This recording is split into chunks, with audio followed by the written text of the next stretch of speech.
Welcome, everybody, to another episode of Beyond the Case, which is a podcast where global leaders from Harvard Business School's OPM program join in a personal capacity and they share the real decisions, life principles, and mental models that go behind building enduring companies. My guest today is Vinay Pasricha. How are you, Vinay? Welcome to the show. Thank you. Vinay, do you just want to introduce yourself, your company, and tell us a little more about what you do? So my name is Vinay, and I have been running companies for the last 25 years. My last company was an education edtech kind of a company where we set up vocational education and other education colleges all over India. We ran that for about 20 plus years, trained about 200,000 students, had about 2,000 members of staff, 40 locations across India, virtually every city in the country. My recent venture is we started entering into artificial intelligence about 5 years ago, 6 years ago, much before OpenAI came public and ChatGPT was launched. We had access to the early models. We partnered with them at the early stages along with Khan Academy.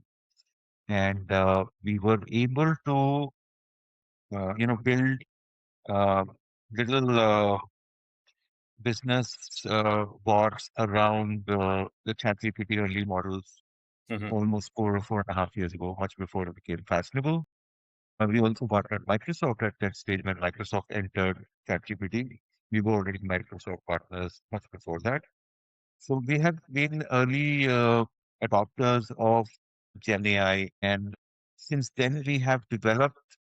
Uh, we have worked on the application layer. So artificial intelligence or generative AI has 4 5 layers. The first layer of generative AI is the infrastructure layer. Then there is a layer on top of that. The infrastructure layer is your, your computer, your compute layer. On top of that, there is a model layer, which could be ChatGPT, it could be Grok, it could be Gemini, it could be anything. And on top of the model layer is the application layer, really, which is where things actually happen, which actually makes industry, individuals, everybody else a little bit more efficient. So we work on the application layer. We were the first guys actually, more or less in this part of the world, start working on the application layer. And we started automating the talent acquisition space. That was the first space that we thought would benefit because that was our own problem. We were finding it hard to recruit people, and we would, spend months on our recruiting a person, and at the end of it, we would probably get 700 CVs who applied for a position with us, maybe a software, middle level software position. Then we would from the 700, we would shortlist about 100. We would interview about 30 to recruit 2 people. Yeah? And then finally, we would make offers to 3 or 4 people.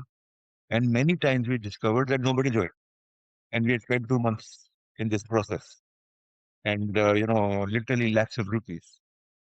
So that was the pain that we were facing. So we decided to automate the talent acquisition function first. And we developed something called uh, automated scanner, which would scan for CVs across the internet.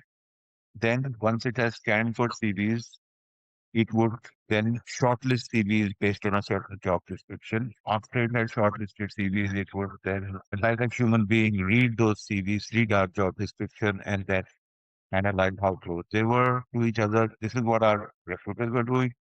And then finally, actually hold an interview, like I've talked to you, a face to face interview, and analyze the person. All this was automated so that our people don't spend money till the last day. And then we rolled it out, and we discovered that we needed a database because the Naukri and the LinkedIn's of the world do not open source their database. So they will not let us let our AI function on top of their database. So we had to eventually go and develop our own. It took us 4 years. And we now have a 1.5 million candidates on our database. So we can virtually find anybody for any company anywhere in India. So then we sort of made this public, and now we run a platform which automates talent acquisition and also is able to find any sort of person for any uh, profile for any company anywhere in India. Within 20, it used to take us 6 weeks to 8 weeks to reach this stage initially. Now we can do it in 24 hours. So that's a demonstration of, what AI can do. Something that took 6 weeks to something now that takes 24 hours, because we can multiply one AI, persona into 5,000 to work on one profile. It can talk to 5,000 people at the same time. So we don't need one by one. It can set up 5,000 appointments, 5,000 interviews, whatever, at the same time simultaneously. So we cut down the time from 6 weeks to 24 hours, and we cut down the cost. It used to cost us about 2 lakhs to recruit one person, to 3,000 rupees. So like less than 1.5% of the cost. So this is what is possible. So it certainly opened our eyes that you can reduce the time and cost 100 times, not 10-20% improvement. I've been in software all my life. I have been a software company 20 years ago. When we started our first Foxborough development. I developed the first ERP for Indian ERP system almost 25 years ago. The benefits were always incremental. 10% improvement in productivity, 20% improvement in productivity. Right now, we are seeing 100 times improvement. I've never, imagined this is possible. So right now, what we are achieving is crazy multiples. And any company or organization which gets access to this technology will completely beat competition. There will be no competition left because you are doing it 100 times better, not one or two times. So the potential is crazy. How you So then, see Indian so businesses adapt to this evolving compute power brought about by the GPUs, and then how artificial intelligence is also expediting a lot of the jobs and tasks? Are they able to leverage existing technologies and services, or are they also innovating in thinking ahead in terms of, hey, here's what we think we should be building next to make sure we can innovate at our companies? No, Indian businesses are not doing anything with AI at all right now. I mean, they claim to be doing a lot, but I don't think there's any real process automation, business process automation that is happening in real time right now. People are started to experiment. Some people have some customer service bots that are working, but that's what it is. But right now, they are not even scratching the surface. And primarily because I think people are still apprehensive about AI and they are not adopting it like. So Indian businesses are traditionally risk averse. They do not take the first step, and they always wait for somebody in America to do it and then they start doing it. So I think that is the situation here. So they are not, they don't want to take risk or experiment because it will take some investment. Things will go wrong. It will not work the first time. You will need to experiment. You will need to innovate. There is a cost to innovation. It's not cheap. But Indian businesses want to only adopt the model once it is working 100%. This is what my feeling is, as I have seen in the last 3, 4, 5 years. Okay. So talk to us about your journey from the time you graduated till today. Did you start out as an entrepreneur straight out of college, or That's were an there any interesting jobs? bit. I graduated, I did engineering from a college, it's called the PEC College of Engineering, Punjab Engineering College. In, uh, it's in Chandigarh. The college started 100 and some years ago in Lahore, the first engineering college in India. And then it shifted to Chandigarh. So that's where I graduated from in the year 1987. Long time, long time ago. And I started, and I started working for a company called Aisha Motors as an engineer on the shop floor and then in their marketing, etc. So I've actually, as a graduate engineer trainee, spent time on the shop floor working on lathe machines, like any good engineer, and CNC machines, making tractors and then making those trucks, engines, etc., etc. And then I spent a bit of time. So this always happened within the first 18 months. I was convinced in the first 18 months that this is going to be very slow and this is not what I want to do. So I left and I started a tele-information company. And this was Google before Google. So what we would do is we would collect phone numbers of businesses, phone numbers and addresses, put them in a computer database.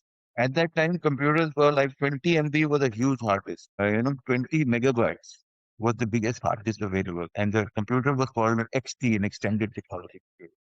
And this will work on floppy drives. So at that time, we collected database of companies all around Delhi and put them in a database so that people could call us if they wanted to buy something or they wanted some information. And we would, our operators over the phone would provide that information. This was much before Google was even born. Internet was not even there at that time. So we started doing that successfully, get very well. Then we started a software company after that. One of the first software companies in India, I would say, where we were developing ERP business systems for enterprises. And at that time, Unix was just being introduced, and Novel Netware was a system of connecting computers. So first time one computer got connected to the other, but before it, just to share information. So there were protocols in Unix and there was protocol in Novel Network, I remember. And we developed the first Indian poor man's ERP in Fox Pro at that time. I'm talking year 89, 90, where TCS and Wipro were just being born, slightly before that. And then so one thing led to the other, and we had about 150, software engineers at that time, servicing a lot of companies in this NCR region. Developing Chotu software. Somebody wanted accounting, somebody wanted inventory, somebody wanted to connect accounting with inventory, etc., etc. And then in 95, I started a college in collaboration with a UK university.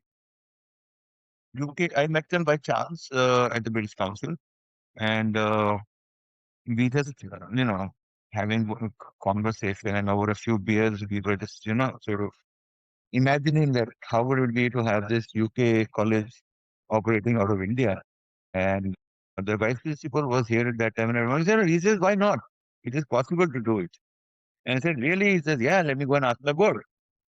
And we sort of, parted ways. We were just friends, we just started talking in the exhibition. And 1 week later, sure enough, this guy also says, Vinay, can you come over to the UK? I think we can speak it. I said, really? So it go front. Yeah, I think we actually signed an agreement. We can start these courses in India, and the British government for the first time has agreed to, certain level of courses being outside the country, provided we can do this, quality control, etc., etc. Because they were certifying the courses, the UK government bodies.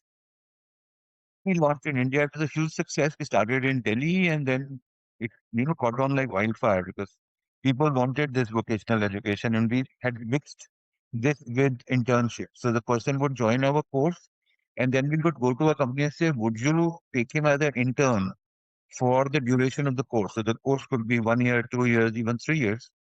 And he would work as an intern and study with us. And at the end of that period, the person was completely trained and also had a certification under his belt. So the company was very happy to employ him. In fact, they didn't want to lose him. So, and at that time, jobs were scarce. I'm talking about early 2000. It was not as if today the Gen Z, they don't even care for their job, but at that time, it was, valuable to get a job. And this model caught on like wildfire all over India. And we set up campuses in 40 cities. And we had 200,000 students at one point studying all of these things. They were management, fashion, design, media, all these courses we were running very successfully. And so that was the journey for education. And we were first to start EdTech in the sense that we started delivering courses because we had a campus in Kathmandu and we could not find, or one campus in even far off places. One campus was set up in Jharkhand, one campus was set up in Srinagar. We could not find faculty there. So we were the first to start online education. It was unheard of at that time. So we started on Skype. At that time only Skype was available. So this we would connect the computers on Skype and the voice would get connected over telephone because Skype would work either on video or on voice. Both the things won't work properly together. So we would connect a telephone, hook it up to a large screen, would and teach courses in Srinagar from India or Kathmandu from India, from Delhi. And that was very successful. Students got access to the best quality faculty of Delhi and Mumbai, sitting in remote locations outside Delhi. And yeah, so that worked very well for a while. We did it that for 20 years. And then after that, I went into this because I had that experience. I know all the companies, all these students are going into companies. Our students are there in every company in the country. You name a company and we've got, our Is students that studying business there. still active? The colleges,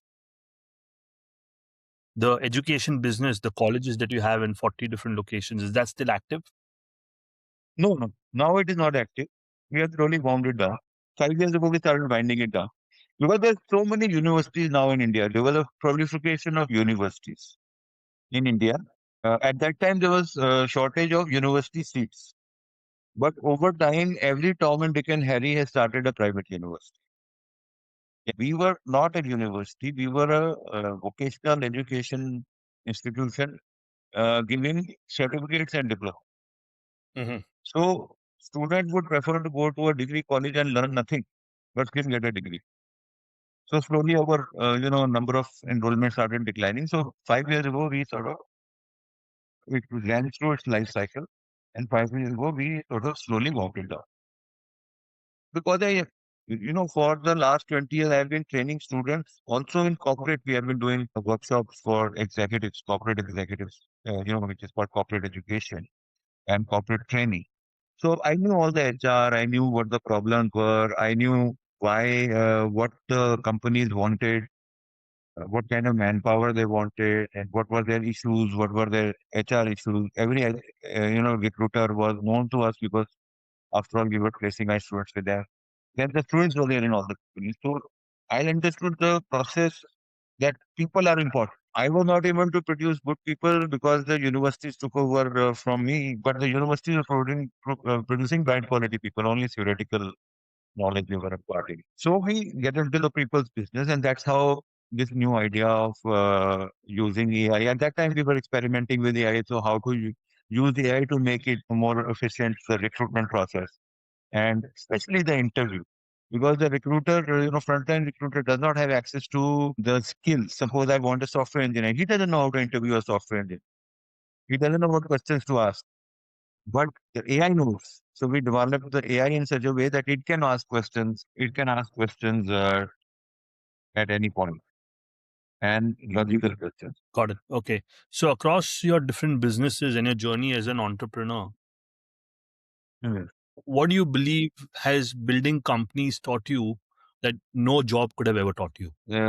I think these lessons would vary from geography to geography. I have worked very closely across India in various geographies. So the lessons that are relevant in Delhi are less relevant in Mumbai, and what are relevant in Mumbai are less relevant in Chennai, for example, or Kolkata.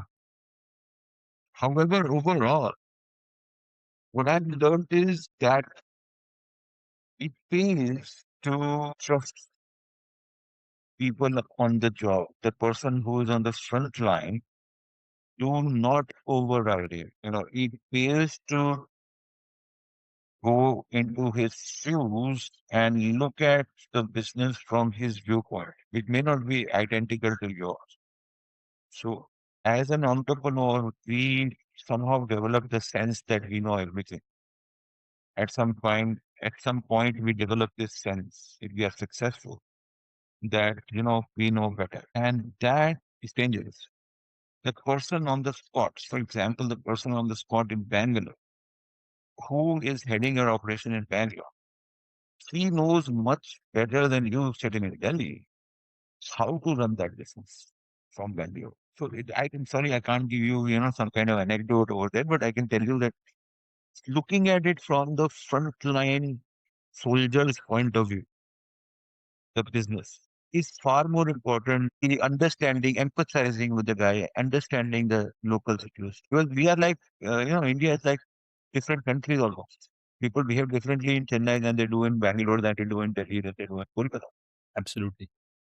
And today, what are some non-negotiables that you have as a leader in terms of your principles? See, when we started business, we would bend the truth. I'm being very frank. The way the business was being run was bending the truth. We were not untruthful, but we were liberal with the bending. I have learned that every time I bend the truth, it has come back to bite me 3 years later. So, dead honest, dead straight, completely clean and upfront. That works much better. It saves much more time in the long run. So, in India, there are a lot of opportunities to, bend the rule, go around, and there is a lot of everybody thinks that is how business is done, but it is not. Even in the past, it was not done like. But every time we have done that, it has come back to bite us.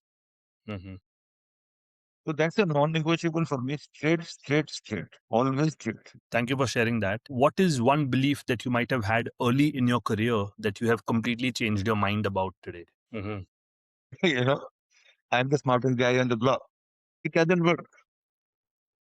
It is better to take feedback, listen to people, empathize. As young entrepreneurs starting out, we don't have that in us, that maturity and that empathy.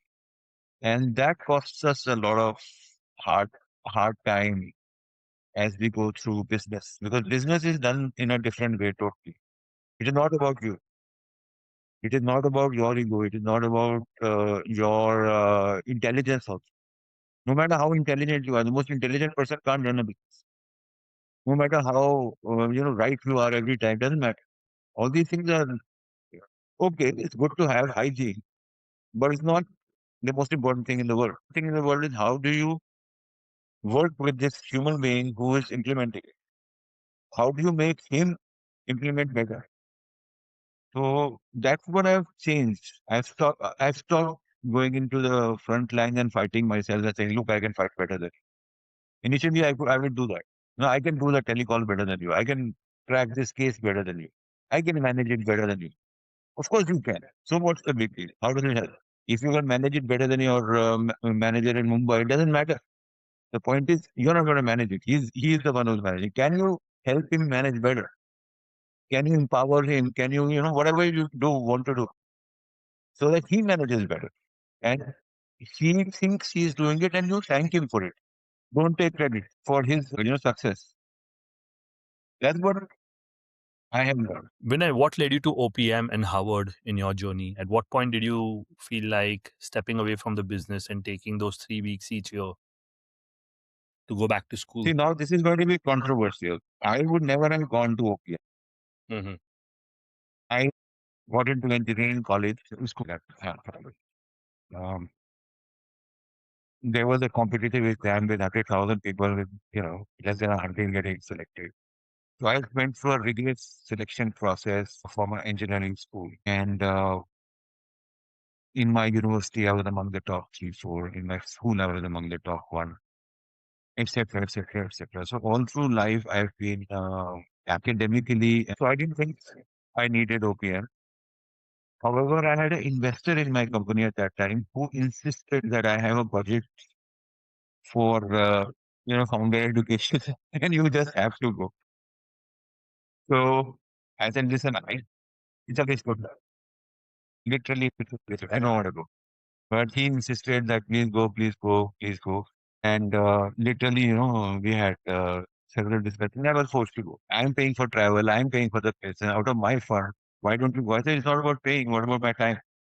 Anyway, I showed up there and we ran through I ran through all 3 years of it. I think it's a waste of time.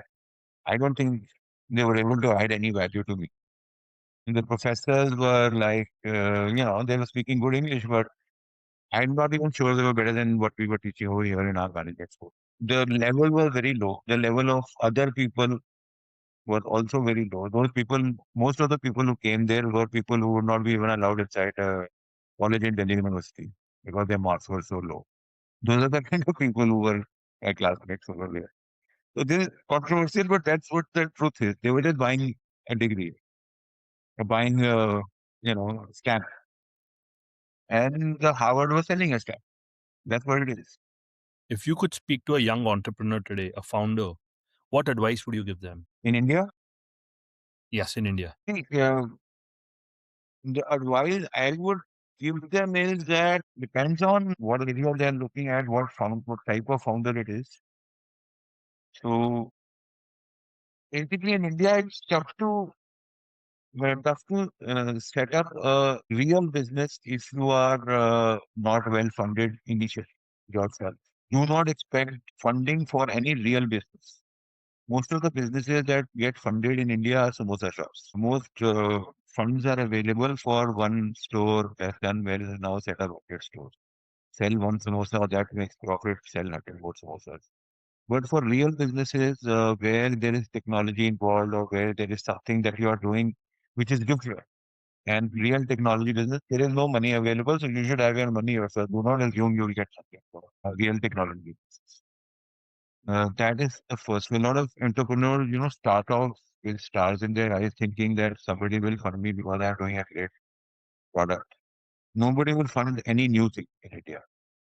They will only fund what is already happening. So you can get a funding for e-commerce to sell letterware or internet. You will get funding for delivering, getting food from restaurants to people's houses. You will get funding for delivering, you know, condoms in 10 minutes or whatever. But you will not get funding for starting or any new technology. That only happens in America. It does not happen in. So you have your own money if you want to set up a real business, or don't do it. It's not possible. Do you think that's still true today with the influx of the venture capital that we read about in newspapers, and at least it seems to be in VC circle and some of That's these other my experience. publications? I've been looking at, if I did not have money, I would have gone out of business. I am putting my own money. Nobody wants to touch us because it's not a samosa shop. If I had set up a chai stall and said my chai stall makes so much money, I'm selling jalebis and I make 10% profit. Now if I set up 100 jalebi shops, I would get funding immediately. But when I say I'm doing an AI and I have made a AI process that is 100 times better than a manual process, and would you say no, no, let us prove it, it's too early, let's say. So unless it's actually get proven in America, nobody in India will touch it. So that's how India works. Uh, uh, and most of the capital is going only to you know shops, basically trading, masquerading as technology. What has India produced so far? Tell. It's all traders masquerading as technology people. Hmm. What is so great about selling things on Flipkart? What is so great about Zomato? What is so great about Blinkit? These are our, star startups. Tell me one startup which has got any authentic technology behind it. Would it? Would one argue that more than the technology? It's the volume of transactions that they're able to procure. Nothing. They are only looking at transactions. They are looking at how much is the turnover, and that turnover only happens where you are doing trading. Hmm. If you are, in fact, getting early traction, it means that there is nothing in the business. There is no technology, there is nothing. A real business will take 5 years to get traction. Do you think any funding in India is going to wait for that long? You all want traction already happening or going to happen in the next 6 months? And moving beyond the funding side, on the exit side, what has been your observation in the Indian landscape for family-owned businesses or businesses which have been showing stable revenue or revenue growth? How has that been appreciated or not by either the private equity space or the capital markets? So that is appreciated. So if you have a stable, solid business of making plastic chairs, for example, and it's making a 20% profit year on year, and your dad was doing it, and before that, your grandfather was doing it. So that will get funded. But you don't need funding for that. Why do you need funding to make plastic chairs? Right? You make more plastic chairs. It makes no sense. But that will get funded. And everybody will be lining up outside your door because you're having 20% EBITDA. And they know that this value will go up. And there is so much demand for plastic chairs in India, there's unlimited demand. So we can scale up. See, I was making plastic chairs in Delhi. Now I want to scale up and go all India. everybody knows that he can sell 10 times more and multiply it by 10. There is no brainer. So that is the kind of business everybody looks. Plastic sales basically. Lastly, has there been a book that you've read that might have influenced the way you think? If you want to talk about that book, just share a name. Early influence the line, right? Like in school, a very early influence. I don't know whether you read, I read it. Yeah, Fountainhead. So that was in school. And later on, now, recently, slow and fast thinking. I just loved the way human frailty is on display in that place. How much prices we have about almost everything. That was lovely. Obviously, I don't leave a Tolstoy, all the old ones, War and Peace, etc., etc. Those are, classics. Just for interest, what happened at that time in Russia, etc. Thank you, Vinay. I'm tempted to ask you one last question. In the Indian ecosystem, what is your advice? What is the question that a founder should be asking themselves before they consider starting a business? See, you have to come from a background that has money, and you should be able to sustain your business for 3 years on your own feet first. A lot of founders who are very intelligent, suppose you are a great engineer and you graduated from IIT and now you want to, and you have this new idea that, and you don't have money, your family, your father is not in business, then you're in going to get stuck. But if you have a good idea, you are competent, and you have the money 3 years to sustain, then only start. Otherwise, anybody can start a shop. Start one shop of anything in India. Any consumer-facing business will make money. 10, 20%, anybody will make because there's so much population and there is so much growth. So you start a shop selling anything, trading anything, you will make money, and that is a different business. Shop trading. But if you're going to set up a real business where you are making something new, then you need staying power, and you better have that steady, financial backup before you even think of starting. Otherwise, 1.5, 2 years down the line, you will just cut a story figure. So you should be very careful without before spending. And there is, see, jobs today are such pay so well. When we started off, the jobs were not paying well. Now the jobs are paying so well. Some of the, if you are so intelligent, then the job will pay you more than what you make in your own business. So it's not really necessary to become a founder. It is quite, people should be happy working for a large corporation. What's wrong with that? And it's far easier. Don't have to go Let me into ask you, blood, why sweat, did and you not tears. do that after your first company? What kept you going? So I'll tell you the actual dialogue the words I spoke to my boss. No, what was asked me, why are you resigning? You are the fastest. We have given you the fastest raise in this company's history ever. Mhm. You joined us at 1,000 rupees. We are paying you 10,000 in 6 months' time. What's the problem? 10 times I've increased your salary. I'm not willing to do anything. Please, why are you leaving?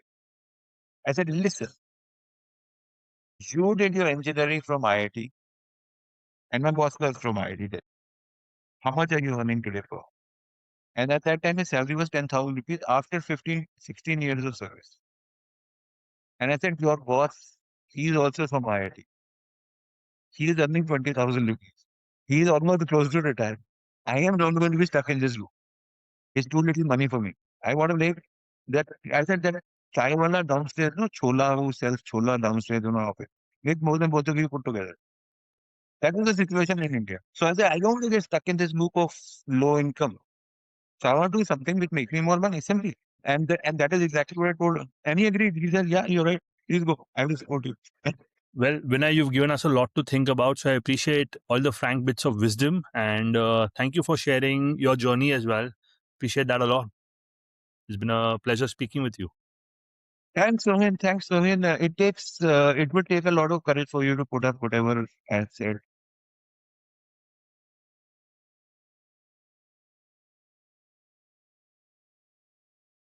I think different points of view are always appreciated, and I'm sure you've had your journey, which is unique, your experiences, which are unique. So what you're speaking about is your version of the.